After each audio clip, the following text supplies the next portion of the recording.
네, 안녕하세요. 오래간만에 뵙겠습니다. 그죠? 어, 라이브를 오래간만에 해서 그런지, 많은 분들이 오시고 있지 않습니다만은, 그래도, 어, 오신 분이 있으니까 바로 라이브를 시작하겠고요. 나중에 라이브 녹화 영상이 올라가니까 아마도 녹화 영상을 보는 분들도 있으리라고 믿어집니다.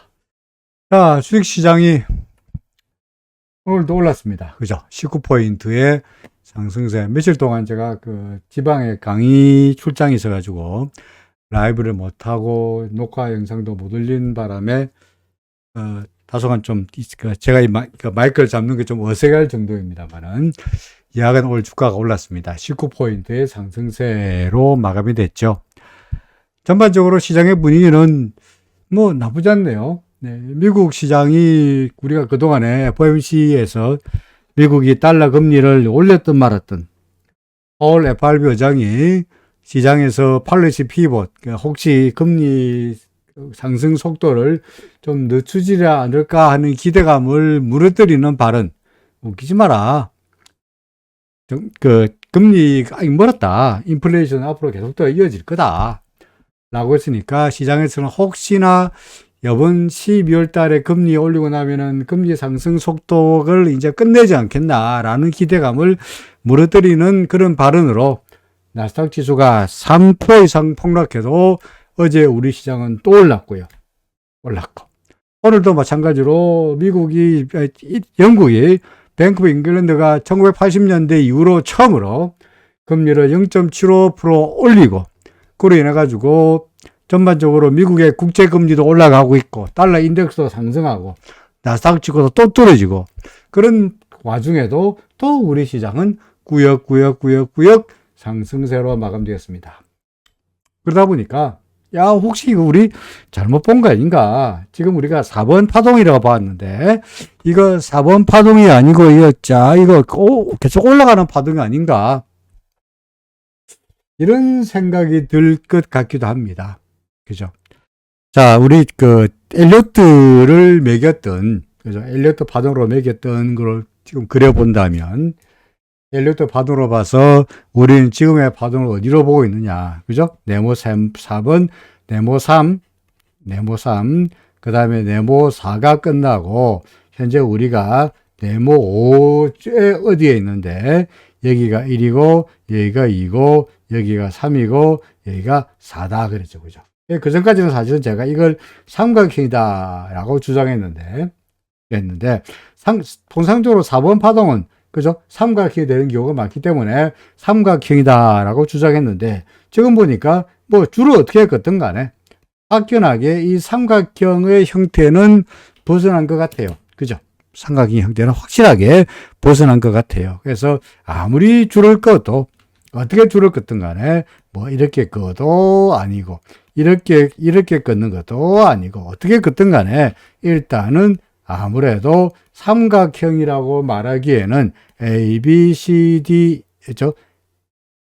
이렇게 떨어져야 되는데 그죠? 그래서 A가 삼각형이라면 A, B, C, D, E 근데 또는 A, B, C, D, E 하여튼 간에 이렇게 떨어지는 게 맞는데 이 더 올라간다는 얘기는 아무래도 A, B, C, D, E로 이어지는 삼각형이라고 보기에는 어렵다라는 말이 됩니다. 그럼 어떻게 되느냐?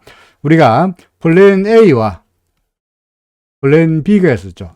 제가 지난주에 출장 가기 전 마지막 강의에서 뭐라고 말씀드리냐? 사파는 삼각형이 될 수도 있고 지그재그가 될 수도 있고 플랫이 될 수도 있고 그죠?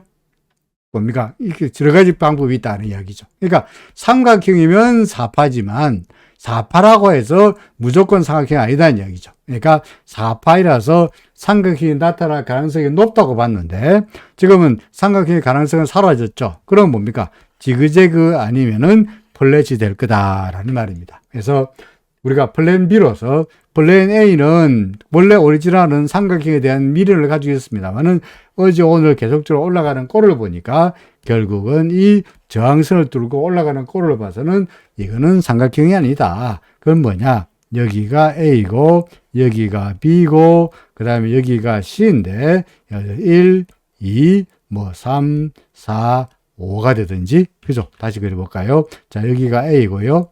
여기가 B고요. 그 다음에 1, 2, 3, 4, 5가 되든지. 그죠? 뭐 이런 정도의 스토리가 아니겠느냐 하는 생각이 듭니다. 그래서 1, 2, 3, 4, 5 같으면은 여기가 C가 되는 이런 스토리가 될 것 같습니다. 혹시 그런데 우리는 이거 여전히 뭐로 보고 있느냐? A 파동, B 파동, C 파동. 다시 말해서 여기까지가 3번 파동이고 여기까지가 4번 파동의 A, B, C로 보고 그 다음에 다시 한번 5번 파동에 이어질 거다라고 보고 있는데 우리가 생각이 근본적으로 틀릴 수 있는 거죠. 그죠? 이렇게 다시 말해서 2134가 진짜로 바닥이고 그러니까 C 끝이고 그죠? C 끝이고 오히려 지금부터가 장장장 날아가는 본격적인 상승 파동의 시작이 될 수도 있죠. 우리는 지금 아직은 조정으로 보고 있고 그 다음에 떨어지고 나서 끝이다 라고 보고 있는데 이 생각이 잘못해서 틀려서 그게 아니고 여기가 진짜로 바닥이고 이렇게 올라갈 수 있다. 그거 되는 거죠. 그죠? 될 수도 있죠. 그러면 도대체 뭐가 맞는 거냐? 이렇게 올라가는 것이 예를 들어서 지금 A, B, C가 아니고 그럼 뭐가 되는 거냐? 그래서 1고, 2고, 3이고, 4고, 5가 되는 1, 2, 3, 4, 5가 되는 이렇게 하면서 여기가 바닥이 되는 상승 파동의 출발점이 될 수 있다는 이야기입니다. 그러면 어느 게 맞는 거냐? 이게 맞는 거냐라고 본다면 결국은 우리가 지난번 여기까지를 뭡니까? 우리가 이걸 사로 보면서 그죠? 사로 보면서 여기까지를 이걸 보면서 이야기해야 되겠군요. 자, 여기를 사로 보면서 여기까지가 4고 그 다음에 지금이 5인데 네모 5번 파동인데 5번 파동이 여기가 1번 파동이고 여기가 2번 파동이고 여기가 3이고 지금을 4라고 봤잖아요. 그죠? 우리가 4잖아. 근데 만약에 우리 틀렸다는 얘기는 이게 4가 아니라는 얘기야. 그러면 이게 우리가 틀리려면 다시 말해서 이게 4가 아니고 4파가 아니고 상승 파동이라면 그럼 틀린지 아는지 우리가 어떻게 아느냐? 이게 우리가 4라면 엘리어트 파동의 원칙에 따라서 여기가 1이고 여기가 2고 여기가 3이고 여기 4라면 4번 파동하고 1번 파동은 겹치지 않아야 됩니다. 그렇죠? 4번 파동하고 1번 파동은 겹치지 않아야 됩니다. 그러니까 이게 지금 올라가고 있는데 만약에 계속적으로 올라가서 이 1번 파동의 바닥을 건드리고 올라가게 된다면 이거 4 아니네. 그럼 이거 3 아니네. 그렇게 되면은 2 아니네. 그러면 4로에서 ABC로 되는 파동이 아니고 본격적으로 여기가 바닥이라고 할 가능성이 좀 더 높아지고 있다. 간 이야기죠. 그죠? 여기가 진짜로 바닥이고 여기가 진짜로 바닥이고 상승 파동일 가능성에 이게 이제 플랜 C가 되는 거죠.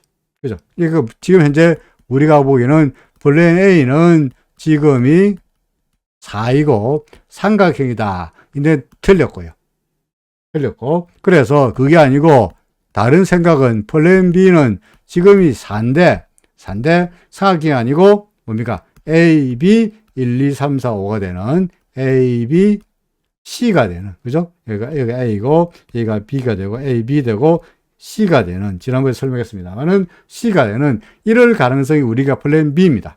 그죠? 근데 이것마저 틀렸다. 그게 아니고 이거는 조정으로 보고 있는데 둘 다 조정으로 보고 있는데 그게 아니고 지금이 조정이 아니고 본격적인 상승파다. 다시 말해서 4파가 아니다가 되려면 어떻게 돼야 되느냐? 지금이 4파가 아니려면은 1파와 4파가 겹치면 우리가 4파라고 생각하는 파동하고 1파라고 생각하는 파동하고 겹치면 이게 4가 아니네가 됩니다. 그렇죠? 요 4파라고 1파의 바닥이 얼마냐? 2431입니다. 2441. 그래서 오늘의 영상의 제목이 뭐냐니까 2431 고지 탈환 할 거냐 말 거냐가 앞으로 우리의 생각 향방에 좌우되는 중요한 시금석이 되며 중요한 판단 근거가 되는 거죠. 판단 근거가 뭐야? 2431을 요 섬을 넘어서느냐는 겁니다. 그렇죠. 그 다음에 더욱더 확실해지면은 당연히 4번 파동의 고점을 넘어서야 되면 진짜로 계속 가는 거죠. 그죠? 그러면 거꾸로 이야기해서 2431걸 건드리지 못하면은 결국은 이게 조정이 되는 거고 결국은 다시 아래쪽으로 내려가게 되거나 하는 겁니다. 그러니까 2431을 잘 보시라. 우리의 판단 근거는 2431이다 하는 말이 됩니다. 그러니까 그 이정표 우리가 전에도 종종 말씀드렸습니다만은 우리가 지금 가고 있는데 우리 지금 제대로 잘 가고 있는지 잘 못 가고 있는지 길을 지나쳤는지 길을 지나치지 않았는지 우리는 어떻게 아느냐. 길 가다가 이정표를 보죠. 그죠? 도로 표지판을 봅니다. 가다가 예를 들어서 우리가 대구를 간다고 봤는데 대구를 간다고 하고 있는데 이정표상으로 봐서 대구까지 10km 남았다 가 됐고 그거 보고 갔는데 어느다 보니까 아무리 가도 안 나와. 근데 보니까 대구를 지나가지고 예를 들어서 어딥니까? 뭐 밀양 정도 가고 있다. 지나왔구나를 우리가 알 수 있는 겁니다. 이정표. 다시 말해서 우리는 지금 아직까지는 여기가 A 파동이고 여기가 B 파동이고 그 다음에 여기가 C 파동이로서 뭐 지그재그 비슷한 그죠? 지그재그 비슷한 모습이 나타날 것이고 결국은 이게 4파이고 여기가 3파이고 떨어질 거다라고 보고 있습니다만은 그게 틀리려면은 2431을 넘어서는 것이 관건일 거다 하는 말이 됩니다. 그렇죠. 그래서 2431을 잘 보시라. 일목으로 본다면 일목 기록표로 본다면 현재 우리의 상황은 어떤 상황이냐. 엘리도 파동이 아니고 일목균형표로 본다면 어떻습니까? 1차적으로 RSI 상으로 봐서 여기서 매수 신호가 나타났을 때 우리는 여기서는 기준선 근처만 가라. 그죠? 기준선 근처까지만 가면은 여한이 없겠다. 이게 1차 목표였죠. 그죠? 넘어섰죠. 그 다음에는 뭐라고 말씀드렸죠? 과거의 예를 보니까 우리가 과거의 예를 보니까 RSI가 그죠? RSI가 예를 들어서 30선을 돌파했을 때 보니까 1차적으로 기준선까지 가고 그죠? 그 다음에 더 올라가서 구름까지 가더라. 과거에. 그러니까 요번에도 RSI가 매수 신호가 나타냈으니까 1차적으로 기준선까지 가고 재수 좋으면은 구름까지 가더라. 아니겠습니까? 그렇죠. 그래서 또 보는 거죠. 더구나 더욱더 재수가 좋으면 과거에는 더욱더 재수가 좋을 때는 이때 같은 경우에는 뭡니까? 올라가서 기준선을 1차까지 기준선까지 갔고 그 다음에 더 올라가서 구름까지 갔고 1차 목표 달성하고 2차 구름까지 달성하고 심지어 그보다 올라가서 2차 목표를 어떻게 했습니까? 초과 달성까지 하면서 더 올라갈 것 같은 우리에게 희망을 주었으나 결국은 넘어서지 못하고 주르르 밀렸던 그런 사례가 있습니다. 그죠? 여기서 RSI가 여기서 매수 신호가 나타난 다음에 기준선까지 갔고요.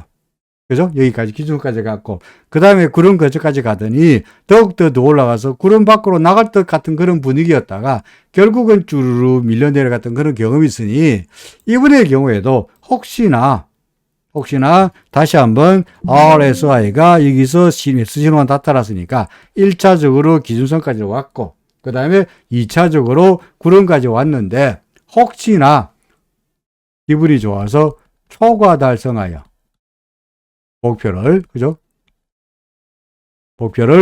1차 기준선 달성했고 2차 구름까지 왔는데 더 3차는 아닙니다만 목표를 초과 달성할 수도 있고요. 혹시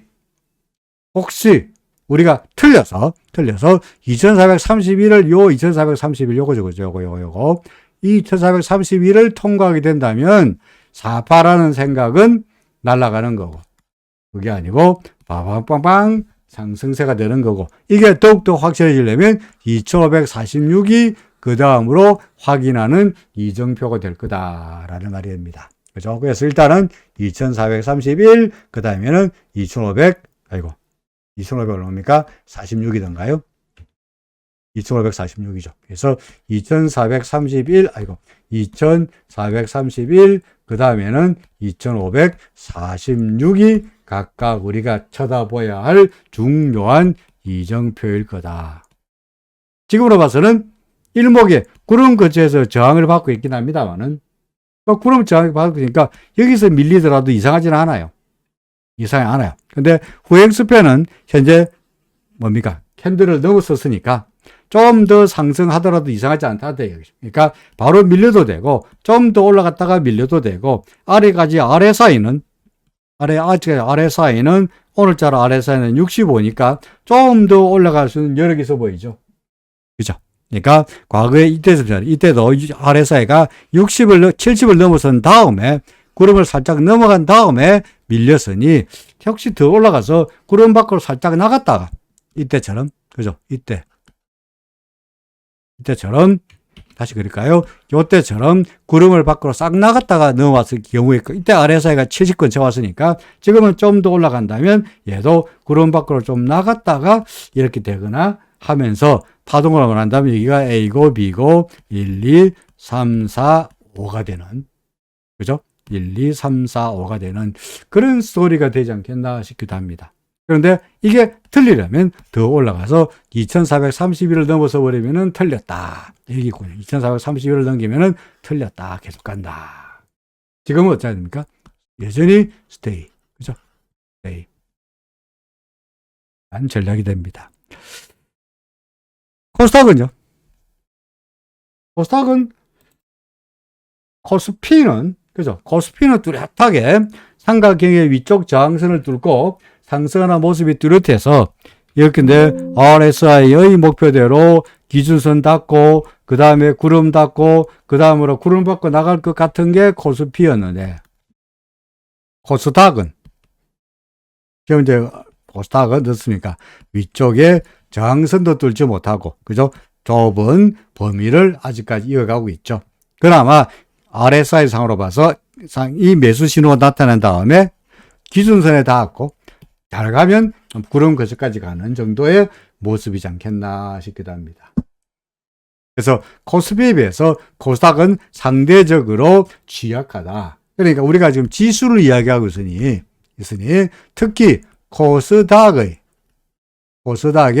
지수 관련 대형주들 같은 경우에는 그다지 매력적이지 못하다라는 말이 되겠죠. 그죠? 그러니까 코스피지에 관련되는 지수 관련 대형주는 괜찮더라도 코스닥에 있는 지수 관련 대형주들에 대한 매수는 내지는 보유는 여전히 지금도 썩 그다지 좋은 전략이 아닌 것처럼 생각이 됩니다. 사실은 해외 정치를 본다면 우리나라 지수가 상승하는 게 오히려 이례적이에요. 왜 이례적이냐? 이게 지금 나스닥 지수인데, 그죠? 이게 지금 나스닥 지수, 나스닥 100입니다만은, 나스닥 같은 경우에 RSI가 매수해라. 올라갔어요. 그죠? 올라갔어요. 그러다가 기준선 닿았고, 구름 근처에 가보지도 못하고 바로 밀리면서 후행스패는 여기에 캔들에 걸려가지고 내려오는 모습이고, RSI도 꺾이고 있고, 그러니까 구름 근처에도 가지 못하고 여전히 나스닥 지수는 하락세로 생각이 되고요. 그 다음에 필라델피아 반도체 지수 마찬가지로, 그죠? 필라델피아 반도체 지수 마찬가지로 필라델피아 반도체 지수입니다만 마찬가지로 여기서 매수 신호가 기준선 근처까지 갔다가 또 밀려서 올라갔습니다만은 또 기준선 근처까지만 가고 그런 근처에는 가보지도 못하고 다시 기준선이 또 내려왔으니 이거는 더구나 이 후행스패는 보다시피 여기의 저항을 이겨내지 못하고 내려왔으니 추세가 상승세라고 보기에는 아직은 미진하다는 거죠. 이렇게 알아서 하락하다가 반등한 이 반등도 결국은 그동안에 우리가 보았던 수없이 허다한 하락하다가 반등하고 하락하다가 반등하는 이 허다한 반등에 불과한 것으로 보이고, 결정적으로 지금을 추세적 상승세의 출발점이라고 보기보다는 하락하고 반등하고 하락하고 반등한 반등의 일부이고, 더구나 기준선 밑으로 내려왔으니 다시 밑으로 내려갈 가능성이 훨씬 더 높다라고 보여집니다. 그러니까 필라델피아 반도체 지수도 반등 끝 하락 시작. 그죠? 그 다음에 나스닥 지수 마찬가지로 반등 끝 하락 시작. 하락 시작인지 어찌 않아 기준선 밑으로 내려왔잖아요. 그죠? 기준선 밑으로 내려왔잖아요. 후행스팬 캔들의 저항을 이겨내지 못했잖아요. 그죠? 이 후행스팬이 올라갔습니다만 이 캔들의 저항을 이겨내지 못하고 뚫지 못하고 다시 캔들 밑으로 내려왔고, 주가는 주가대로 기준선 밑으로 내려왔고, 그럼 못 뚫은 건 당연하고, 그러니 전반적으로 추세는 하락세일 수밖에 없다. 상승 반등, 하락 반등, 하락 반등의 반등에 불과하다가 됩니다. 그러면 물론 우리나라와 나스닥은 나스닥이고 코스피는 코스피이고 예전에 비해서 서로 동조화가 이루어지지 않는다. 이루어지지 않는다가 비동조화, 나스닥 움직임하고 코스피 움직임하고 동조화되고 있지는 않습니다만은, 이때까지 우리 수없이 경험해 본 바와 같이 우리가 아침에 일어나서 미국 시장을 왜 보느냐? 왜 봅니까? 미국 시장의 움직임 따라가지고 외국인들이 그에 따라서 뭔가 액션을 취하고, 그로 인해서 시장이 오락가락 하다 보니까 결국은 나스닥 시장과 우리나라 시장을 동조화가 일어날 수밖에 없는 거고, 그러니 나스닥 시장을 볼 수밖에 없는데, 최근 며칠 사이에는 나스닥은 나스닥대로 우리나라 코스피는 코스피대로 서로 연결고리가 끊어져 있긴 되고 비동조화가 되어 있긴 합니다만은, 그래도 그렇지 나스닥 지수가 이렇게 쳐바뀌는데, 필라델피아 반도체 지수가 이렇게 쳐바뀌는데, 혹은 이게 항상 지수고, S&P 지수가 어디 갔습니까? 빨리 니케 이거 있군요. 이게 S&P 지수인데, 그죠? 이거는 S&P 500입니다. S&P 지수는 그래도 그나마 기준선 넘기고 구름까지 닿았습니다만은, 기준선 근처 갔다가 올라가서 구름에 닿고 내 오늘 마저 떨어지면은 이것도 기준선 밑으로 내려올 것 같은 그런 분위기인데, 그죠? 그러니까 나스닥도 별볼이었고, 필라델피아 반도체 지수도 별볼이었고, S&P도 별볼이었고, 그죠? 다 별볼이 없는데 우리나라 시장만 독야 청청, 미국 시장은 마치 갔는데 우리나라 시장은 지금부터 본격적인 상승 추세 출발. 그래서 지금부터 여기가 바닥이고, 진짜로 여기가 바닥이고 여기가 바바바바 올라가는 상승 시작 이라고 말할 수 있겠나 하는 겁니다. 솔직히 자신 없습니다. 그거는 어차피 자신이 있고 그건 제 생각이고, 우리는 느낌이나 감으로 거래하지 말고 항상 나타나고 있는 물증으로 거래하고 한다면, 우리의 물증은 뭡니까? 거듭거듭 말합니다만은 2431이 물증이 되겠죠. 2431이 넘어서면은 미국 시장이 어떻게 됐든 간에 우리 시장은 계속 가는 거다. 더욱더 확실하게는 2546이 더욱더 확실한 물증이죠. 그죠? 요거. 그래서 이건 큰 4번 파동이니까 4파동이라 봤는데, 이 4번 파동을 뚫어봤다는 이야기는 여기가 5파일 수밖에 없고 앞으로 주가가 상승이라고 말할 수밖에 없다는 이야기가 됩니다. 그렇죠.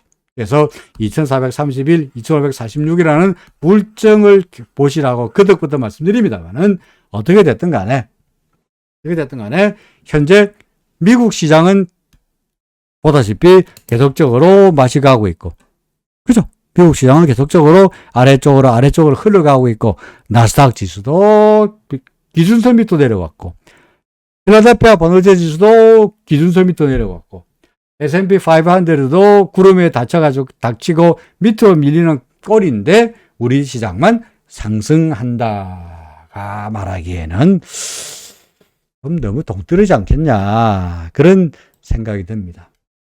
최근 들어서 외국인들이 우리 시장에서 꾸역꾸역 매수하고 있는데, 그죠? 외국인들이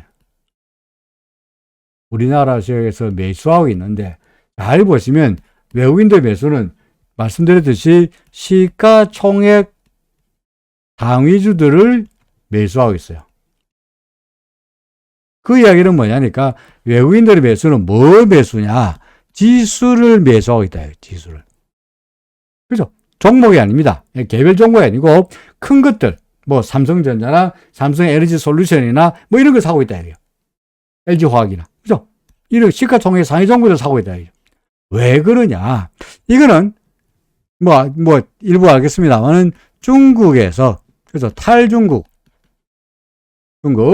중국에서 이제 시진핑이 3기로 접어들면서, 더더구나 국무총리로 뽑은 자가 과거에 상하이 락다운 시켜가지고, 그죠? 사람들이 죽건 말았건 간에, 경제가 엉망이 됐든 말았든 간에 코로나를 죽일 거라고 상하이를 락다운 시켜가지고 상하이 경제를 엉망으로 만든 사람이 총리로 앉았으니 저런 사람이 앞으로 경제를 어떻게 할지 모른다 라는 우려감 때문에 상하이 주가도 떨어지고, 소위 중국에 투자하거나 했던 많은 펀드들이 중국에서 도망쳐나오고 있잖아요. 그죠? 그럼 이 돈이 어디로 갈 거냐? 어디로 갑니까? 일본으로도 가고, 인도로도 가고, 또요. 그 다음에 한국으로도 가고, 그렇잖아요. 그러니까 중국에서 나온 돈이 일본과 인도와 중국과 대만과 뭐 이런 쪽으로 흘러가다 보니까 이 중국에서 나온 돈의 일부가 우리나라로 들어오면서 이것이 외국인의 지수 매수에 영향을 미치고 있다라고 말할 수 있겠죠. 그렇죠? 그러니까 미국 시장은 엉망이 되더라도 우리 시장에 외국인들이 꾸역꾸역 매수하고 있는 것은 얘들이 우리 시장을 근본적으로 긍정적으로 봐서 바닥이라고 매수하기 때문이다 라고도 볼 수 있겠지만, 다르게 본다면 중국에서 나온 돈들이 일단은 뭔가를 사야 되니까 그 자금들이 우리 시장에서 매수세의 역할을 하고 있다라고도 말할 수 있을 것 같습니다. 어떻게 됐든 간에 현재로 봐서 코스피 지수의 원동력이 되는 외국인들의 매수는 달러 대 원화 환율에 상당히 연관성이 높은데, 달러 대 원화 환율의 경우에는 여전히 좁은 삼각형 안에서 아직까지 왔다 갔다 하고 있고요.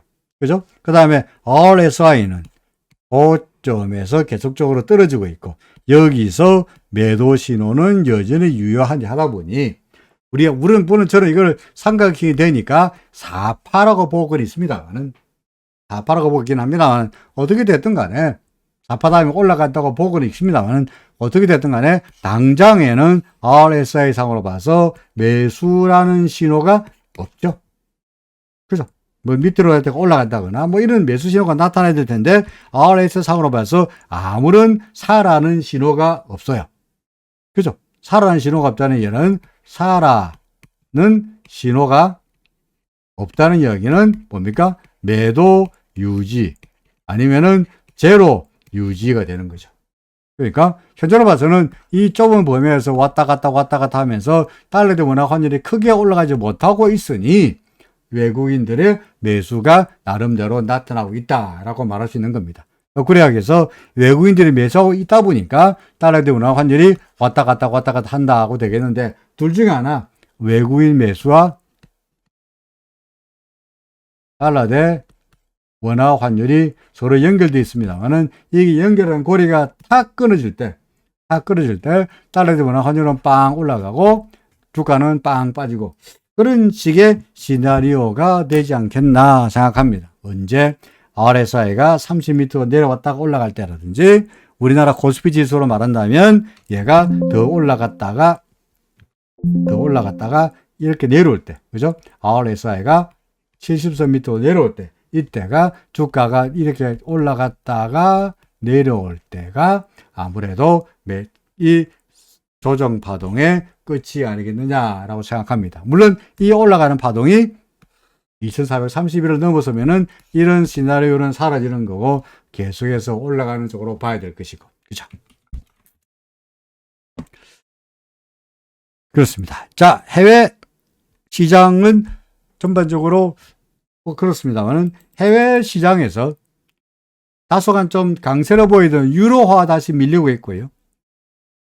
그죠? 그 다음에 엔화는 여전히 고 147 언저리에서 크게 오르지도 못하고 내려가 못하고 올라가려고 그러니까 BOJ의 개입이 겁나고 내려가려고 그러니까 워낙 일본이 금리를 계속적으로 완화 정책을 취하다 보니까 거의 한만이가 도쿄에서 일본에서 빠져나갈 것 같으니까 달러를 팔고 엔화를 살 만한 엔화 환율이 떨어질 만한 메리트는 없고 그러다 보니까 엉거주춤한 상황에서 계속적으로 이어지고 있고요.